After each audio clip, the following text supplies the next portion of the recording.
opened the brown envelope in Keith's car, already knowing what waited inside. The word divorce stared back in bold black letters. 2 years of waiting, loving, and hoping went numb in my hands, yet why did he look like he still had something left to say? Arriving back to the house, I quickly opened the door to come out when a hand on my wrist stops me. Alkiandra, he calls me, slowly turning to him. His eyes take their time in scanning my face, making me squirm in discomfort. His eyes lock with mine, holding me captive. Alex, he says. I hear shuffling in the driver's seat, but even then, I don't look away from his gorgeous eyes. All too soon the spell breaks and a big brown envelope is presented in my face. I blink and lean back, looking at this brown envelope. I feel Keith let go of my hand, completely breaking the spell. This is for you, he tells me, though his voice has gone levels lower. What's this? I ask, taking the envelope from his hand. Open it, he tells me. I glance to his emotionless self.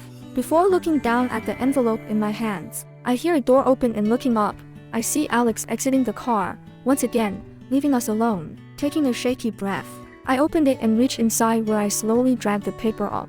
I don't even need to pull it up any further when on the top in black bold letters is the word, divorce. Guess I was right. My heart drops to my feet and my body goes numb. Excuse me. I don't even wait for him to say anything, but jump out of the car and rush to the house, tears threatening to come out. Kia, I hear Sarah call after me, but I don't stop and rush up the stairs and into my room. Sliding down the door as tears finally come tumbling down, my heart breaking into pieces. The time has finally come. It's nighttime, that much I can tell. I haven't really been out of my room, due to me crawling onto bed and falling asleep as tears freely fell down my face. I'm still in the same clothes I was in from morning, and now, more than ever with this exhaustion, I'm in need of a long shower. Divorce. The word alone crashes in mind, reminding me of why I was in this state hours ago. I'm in love with him, yet till now, he hasn't ever noticed nor gave thought to us working out. Stepping out after what feels like a while, I wrap a towel around my body and my hair, wanting it to dry. Stepping back into my room,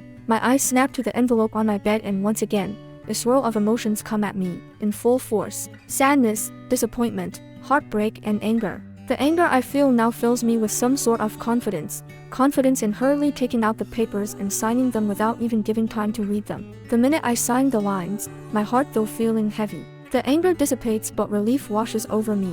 I will no longer be a wife but a single and free woman. Placing the papers back in the envelope, I make my way out of my room and down the stairs. My hunger jolts awake and soon I hear the grumbling of my stomach. I change route and go to the kitchen, where there's a note from Sarah, informing me about our dinner in the microwave.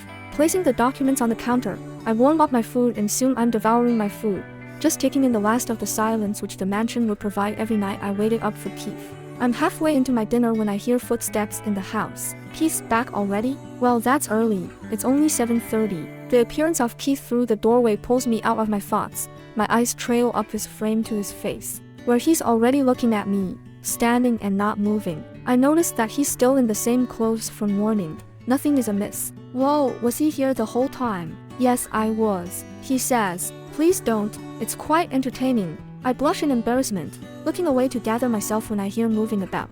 Looking at him again, I see him take out a glass and pouring himself water. Food's in the microwave. I can heat it up for you. No, you sit and I'll do it. I nod, looking down at my food so as to continue, but I find that I've instantly lost my appetite. He soon joins me, sitting at my right. Just when his eyes move from my unfinished food to me, I rise to my feet and throw away the remains. Washing up my plate gives me reason to avoid him for even a minute or so. You signed. The statement pulls me out of my thoughts and I glance over my shoulder at him. What? The papers, you signed them. Yes, I did. I nod, turning back and continuing with what I was doing. Once finished, I wipe my wet hands and walk over to the fridge, pouring myself a glass of milk and taking a few Oreo biscuits. The whole time I could feel his eyes on me, till I sit back down in my place, ignoring him. You didn't go through them, did you? He questions, pausing my mid-chew. I look at him. No, I didn't. Why not? I've done my part. All it needs now is for you to sign and it is done, I say, rising to my feet, taking my glass of milk and plate of Oreos with me. Alkiandra, I stop mid-step, my back to him. You never answered my question. I feel my eyes moisten, but I hold the tears back, taking a much-needed breath and putting on a fake smile, before glancing over my shoulders. I trust you. I shrug before walking off and out of the kitchen, my shoulders slumping in defeat. Feet dragged me back to my room, with the first tear coming out and decorating my cheek.